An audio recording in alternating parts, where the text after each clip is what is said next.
Assalamu alaikum, dear student and my dear viewers and my dear student and my dear friends.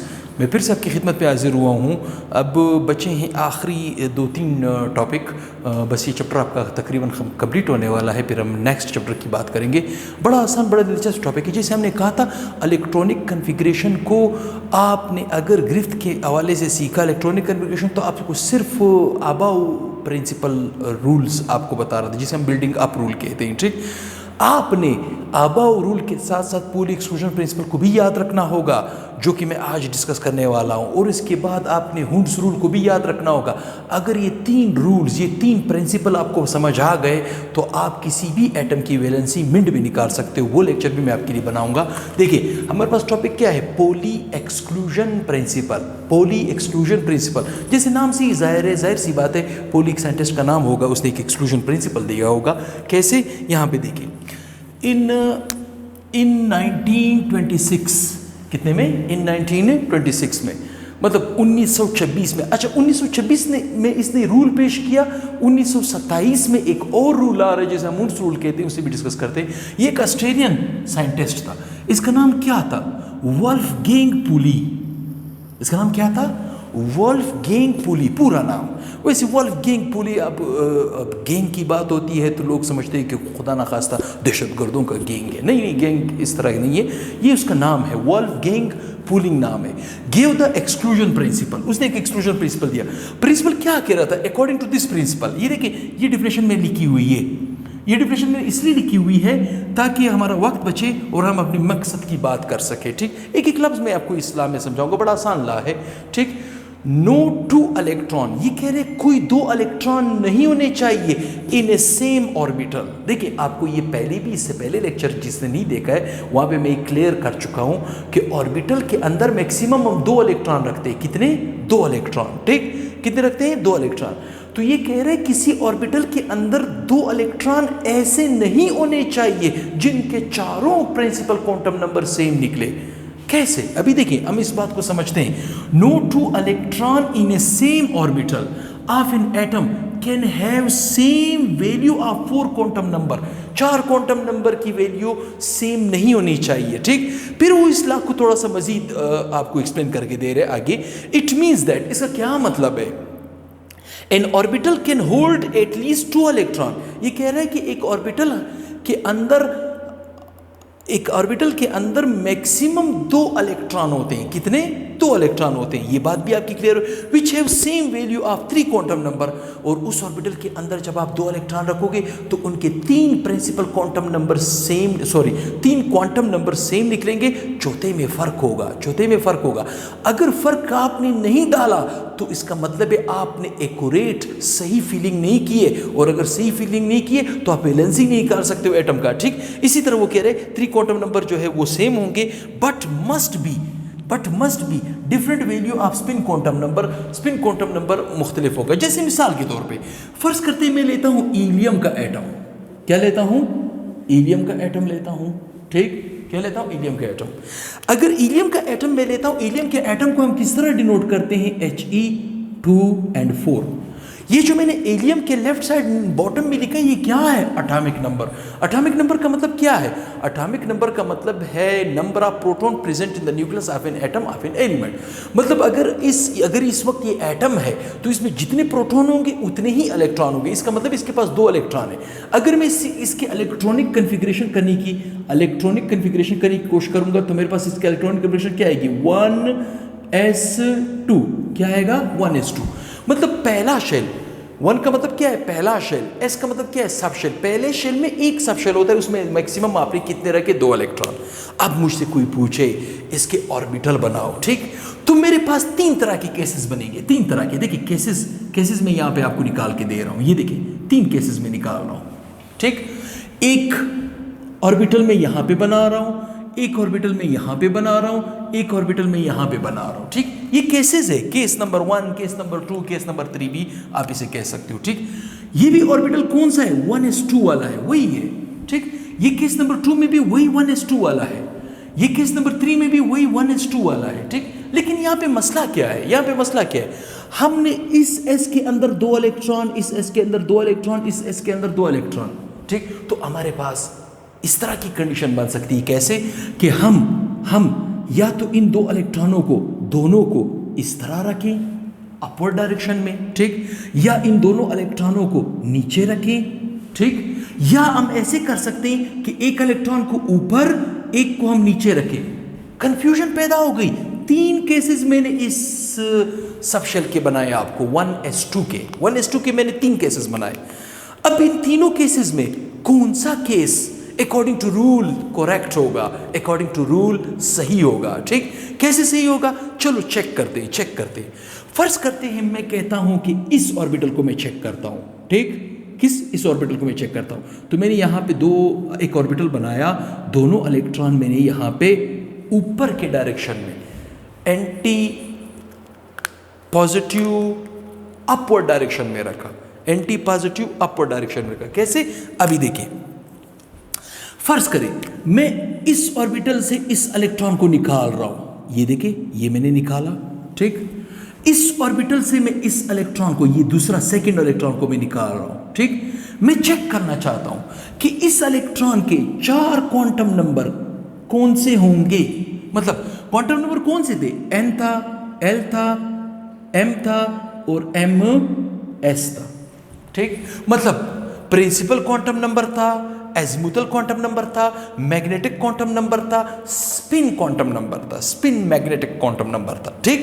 अब इस electron का भी मैंने इसी तरह 4 क्वांटम नंबर निकालने हैं।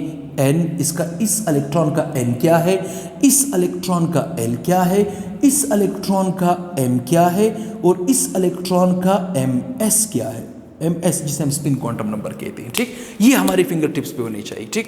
अगर मैं इस ऑर्बिटल के अंदर इस इलेक्ट्रॉन का n निकालने की कोशिश करूं तो जरा मुझे बताएं, ये जो ऑर्बिटल था, इस ऑर्बिटल का सबशेल कौन सा था, 1s2, कौन सा था, 1s2। अब 1s2 में ये 1 क्या है, 1 तो प्रिंसिपल क्वांटम नंबर को शो कर रहा है। इसका मतलब है यहां से जो मैंने इलेक्ट्रॉन बाहर निकाला, इस इलेक्ट्रॉन का प्रिंसिपल क्वांटम नंबर क्या बनेगा, 1, ठीक। अगर इस इलेक्ट्रॉन का मैंने बाहर निकाल के इसका n1 लिखा है तो इस इलेक्ट्रॉन का भी n क्या हो जाएगा, 1, ठीक।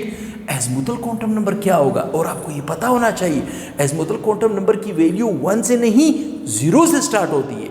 कहां से स्टार्ट होती है, 0। जैसे आपको सर ने क्लियर भी करवाया होगा, जैसे मिसाल के तौर पे L की वैल्यू स्टार्ट होती है 0, 1, 2, 3 एंड सो ऑन, ठीक। इसी तरह अगर L की वैल्यू 0 थी, इसका मतलब है S की बात हो रही है, अगर 1 था P की बात हो रही है, अगर 2 था D की बात हो रही है और अगर 3 था तो F की बात हो रही है। यहां पे मेरे पास जिस इलेक्ट्रॉन को मैंने जिस ऑर्बिटल से निकाला है उसका सबशेल क्या है, S की वैल्यू क्या है, 0। इसका मतलब है कि यहां से निकलने वाला इलेक्ट्रॉन की L की वैल्यू क्या हो जाएगी, 0, L की वैल्यू क्या हो जाएगी, 0, ठीक। इसी तरह मैग्नेटिक क्वांटम नंबर भी सर ने आपको निकालने का तरीका बताया था।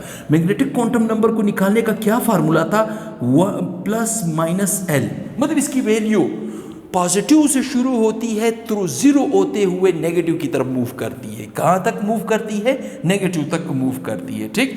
तो S की वैल्यू क्या होगी, यहां पे देखिए, यहां पे जो इलेक्ट्रॉन मैंने निकाला किस ऑर्बिटल से निकाला, S के ऑर्बिटल से निकाला, ठीक। तो S की m की वैल्यू क्या होगी, S की m की वैल्यू क्या होगी, ठीक। तो आपको पता होना चाहिए, देखिए यहां पे m मतलब मैग्नेटिक क्वांटम नंबर डिपेंड करता है एजिमुथल पर। एजिमुथल में S की वैल्यू क्या है, 0। इसका मतलब अगर मैं यहां पे 0 लिखूंगा तो मैं लिखूंगा +0, 0, -0, ठीक। तो इसका मतलब है चाहे मैं 0 के साथ प्लस लिखूं या 0 के साथ मैं माइनस लिखूं, 0 तो 0 है, चाहे प्लस हो चाहे माइनस हो, इसका मतलब है कोई वैल्यू भी नहीं है। इसका मतलब है कि यहाँ पे m की वैल्यू क्या निकलेगी, 0। इसका मतलब है कि यहाँ से इलेक्ट्रॉन निकालने के बाद इस इलेक्ट्रॉन की वैल्यू क्या हो जाएगी, 0, इस इलेक्ट्रॉन की वैल्यू क्या हो जाएगी, 0, सॉरी L 0 है, मैग्नेटिक क्वांटम नंबर भी 0 हो जाएगा, इसका भी मैग्नेटिक क्वांटम नंबर क्या हो जाएगा, 0 हो जाएगा। लेकिन अगर देखा जाए, अगर इलेक्ट्रॉन दोनों अपवर्ड डायरेक्शन में हो तो आपको सर ने इससे पहले एक बड़ा खूबसूरत अच्छा सा शॉर्टकट बताया था, अप्पू का मतलब क्या था, anti positive upward, anti positive upward, मतलब होगा पॉजिटिव सिंपल, एंटी होगा, एंटी क्लॉकवाइज घूमेगा और उसका डायरेक्शन क्या होगा, अपवर्ड। ठीक, क्या होगा, अपवर्ड। इसका मतलब है anti positive upward, anti positive upward, इसका मतलब है +1/2 वैल्यू इसकी होगी। इस इलेक्ट्रॉन की ms में स्पिन क्वांटम नंबर क्या होगा, +1/2, तो इसका भी क्या होगा, +1/2। इसका मतलब है अगर मैं एक ऑर्बिटल के अंदर दोनों इलेक्ट्रॉन अपवर्ड डायरेक्शन में रखूंगा तो उसके तो चारों क्वांटम नंबर, मतलब इस इलेक्ट्रॉन की भी चारों क्वांटम नंबर, इस इलेक्ट्रॉन की भी चारों क्वांटम नंबर तो सेम आ रहे हैं। क्या आ रहे हैं, सेम आ रहे हैं। तो पॉली एक्सक्लूजन प्रिंसिपल कहते हैं सेम नहीं होने चाहिए। इसका मतलब है कि इस तरह की फीलिंग गलत है, इस तरह की फीलिंग गलत है। ठीक, अगर करेक्ट फीलिंग हमें नजर आ रही है तो वो ये वाली है, ये वाली एक्यूरेट फीलिंग है। क्यों, अभी चलते हैं इसकी तरफ। मैंने यहां पे ऑर्बिटल लिया लाइक दिस। ठीक, एक को मैंने ऊपर डायरेक्शन में, एक को मैंने नीचे डायरेक्शन में फिट किया। ठीक, कहां पे किया, एक ऊपर एक नीचे डायरेक्शन में। ये क्या था, ये था 1s2 का ऑर्बिटल। ये क्या था, 1s2 का ऑर्बिटल। अभी मैं यहां से इस इलेक्ट्रॉन को निकाल रहा हूं, फर्स्ट वन इलेक्ट्रॉन को निकाल रहा हूं जो डाउनवर्ड डिस्प्लेसमेंट में। ठीक, और यहां पे इस इलेक्ट्रॉन को मैं निकाल रहा हूं जो कि अपवर्ड डिस्प्लेसमेंट में। ठीक, तो इसकी n वैल्यू क्या होगी, l वैल्यू क्या होगी, m वैल्यू क्या होगी, ms वैल्यू क्या होगी। इसी तरह इसकी n वैल्यू क्या होगी, l वैल्यू क्या होगी, m वैल्यू क्या होगी, ms वैल्यू क्या होगी। ठीक, तो बड़ा आसान, बड़ी दिलचस्प फीलिंग में आपको सिखा सकते। देखिए, ये इलेक्ट्रॉन इस ऑर्बिटल का है, ये ऑर्बिटल किस सबशेल का है, 1s का है। इसका मतलब इसकी n की वैल्यू, इस इलेक्ट्रॉन की n की वैल्यू क्या होगी, 1। तो यहां पे मैं लिखूंगा 1। अगर इस इलेक्ट्रॉन की 1 है तो इस इलेक्ट्रॉन की भी 1 है।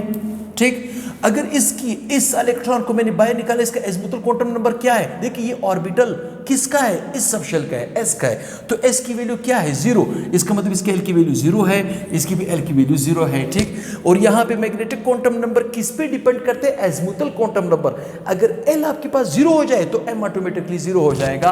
तो यहाँ पे मैग्नेटिक क्वांटम नंबर भी 0 आ जाएगा, यहाँ पे मैग्नेटिक क्वांटम नंबर भी 0 आ जाएगा। ठीक, लेकिन spin quantum number, spin quantum number अगर डाउनवर्ड डिस्प्लेसमेंट है, क्या है, डाउनवर्ड डिस्प्लेसमेंट है, तो इसकी ms की वैल्यू आएगी -1/2। क्या आएगी, -1/2। और अगर अपवर्ड डायरेक्शन में तो इसकी ms की वैल्यू क्या आएगी, इसकी ms की वैल्यू क्या आएगी, +1/2। क्या आएगी, +1/2। अभी आप मुझे बताएं कि अगर एक सबशेल के में एक ऑर्बिटल को लूं, उसमें इलेक्ट्रॉन एक को ऊपर डायरेक्शन में, एक को नीचे डायरेक्शन में शो करूं, तो 3 क्वांटम नंबर सेम आएंगे। लेकिन ये जो चौथा क्वांटम नंबर है, ये जो चौथा क्वांटम नंबर है, ये क्या आएगा, डिफरेंट। ये क्या आएगा, डिफरेंट। तो इस बात से हमारे पास ये कंक्लूजन निकलता है, इस बात से हमारे पास ये कंक्लूजन निकलता है कि जब कभी भी आप एक ऑर्बिटल को फिल करोगे, उसमें इलेक्ट्रॉन आपने कभी भी अपवर्ड डायरेक्शन में दोनों नहीं रखने, डाउनवर्ड डायरेक्शन में कभी दोनों नहीं रखने हैं। एक को अगर आपने अपवर्ड रखा तो दूसरे इलेक्ट्रॉन को आप उस ऑर्बिटल में रखोगे तो डाउनवर्ड रखोगे। क्यों, क्योंकि उनके तीन प्रिंसिपल क्वांटम नंबर सेम होने चाहिए, फोर्थ वन में डिफरेंस आना चाहिए। ये आपको कौन बता रहा था, पॉली एक्सक्लूजन प्रिंसिपल। ठीक, इसका मतलब है कि मेरे पास जब मैं कभी किसी एटम की इलेक्ट्रॉनिक कन्फिग्रेशन करूंगा, उसके आखिरी शेल को निकालूंगा, उसके आखिरी शेल में मौजूद सब शेलों के जब मैं ऑर्बिटल्स बनाऊंगा, तो उस ऑर्बिटल में इलेक्ट्रॉन रखने के लिए मुझे पॉली एक्सक्लूजन प्रिंसिपल को याद रखना होगा। एक ऑर्बिटल को जब कभी भी मैं फिल करूंगा तो एक इलेक्ट्रॉन को अगर मैं ऊपर डायरेक्शन में शो करूंगा तो दूसरे को नीचे शो करूंगा। अगर मैंने दोनों नीचे शो किए या मैंने दोनों ऊपर शो किए तो according to Pauli exclusion rules wrong होगा, गलत होगा। आप किसी भी ऑर्बिटल के ऊपर इस रूल को अप्लाई कर सकते हो। तो करेक्ट फीलिंग आपकी नज़र में ये वाली है, करेक्ट फीलिंग आपकी नज़र में ये वाली है। ठीक, ये करेक्ट फीलिंग है।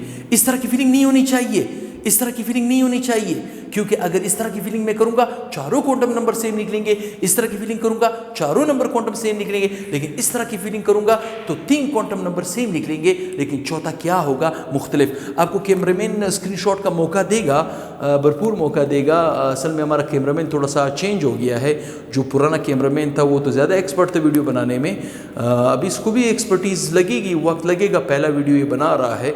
तो स्क्रीनशॉट के लिए भरपूर मौका देगा साथ साथ। और चैनल को ज़्यादा से ज़्यादा शेयर करें, चैनल को ज़्यादा से ज़्यादा शेयर करें, ज़्यादा से ज़्यादा वॉच आवर मिलाए, और चैनल आपकी बिल्कुल एन आपकी तबीयत के मुताबिक जा रहा है। ये था पोली एक्सक्लूजन प्रिंसिपल। अब नेक्स्ट जो लेक्चर आएगा वो उसमें मैं हुंड्स रूल आपको बताऊंगा। क्या बताऊंगा? हुंड्स रूल बताऊंगा। तो दुआओं में याद रखें, चैनल को ज़्यादा से ज़्यादा शेयर करें, कोयटा साइंस एकेडमी के नाम से है, और जितना चैनल आगे जाएगा उतनी हमारी मेहनत रंग लाएगी। अभी आपकी खातिर मैंने दूसरे कैमरामैन का भी बंदोबस्त किया है, तो इंशाल्लाह दुआओं में याद रखें। बहुत ही जल्द हाजिर होऊंगा। अल्लाह हाफिज़।